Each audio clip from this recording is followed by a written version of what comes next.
السلام علیکم ګرانو هیوادوالو، خدای دې وکړي چې ټول روغ جوړ او خوشحاله اوسئ. امیدوارم چې ژوند به مو ښه روان وي. یو نوی درس او یو نوی ویډیو ته ښه راغلاست.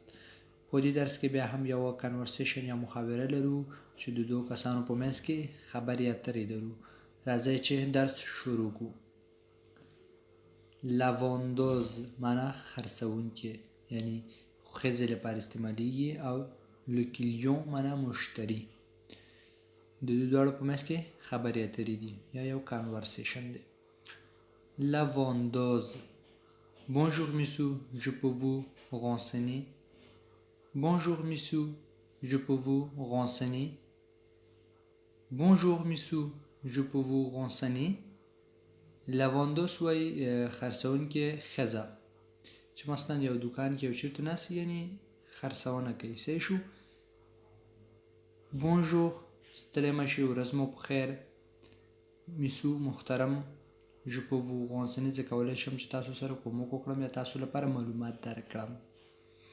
renseigner معنا یو چا سره داسې کومک کول چې د یو شي په باره کې معلومات ورکول. Le client.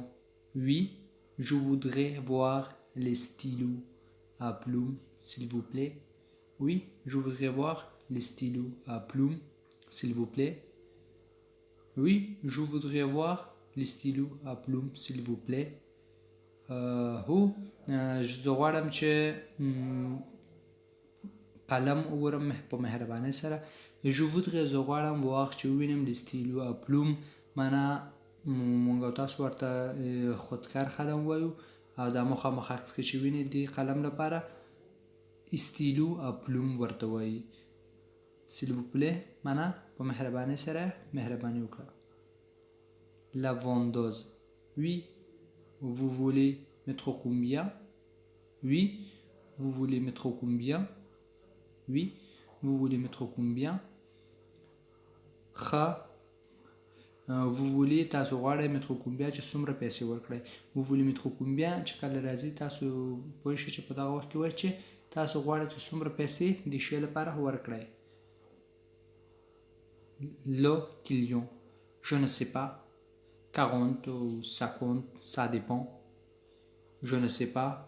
40, 50 euros, ça dépend. Je ne sais pas. Je ne peux 40 et 50 euros. یعنی څلوېښت یا 50 یورو پورې باړه ولري. ça dépend معنا یعنی څلوېښت یا 50 یورو پورې باړه ولري. یعنی یو داسې قلم چې څلوېښت یا 50 یورو په قیمت ولري. La vendeuse. Alors, regardez ici. Alors, regardez ici. Alors, regardez ici. معنا نو دلته وګوره. مثلا هلته چې قلمونه ایښي دي هغه دغه ته ورته وایي چې regardez ici دلته وګوره. Le client مشتری. Ah, ce stylo est très joli. Il fait combien? Ah, ce stylo est très joli. Il fait combien? Le client مشتری ورته وایي Ah, ce stylo est très joli. Ah, دا قلم ډیر ښکلی دی. Il fait combien? د دې قیمت څومره دی. Il fait combien معنا قیمت یې څومره دی یعنی دا څومره جوړیږي. صحیح شو. La vendeuse.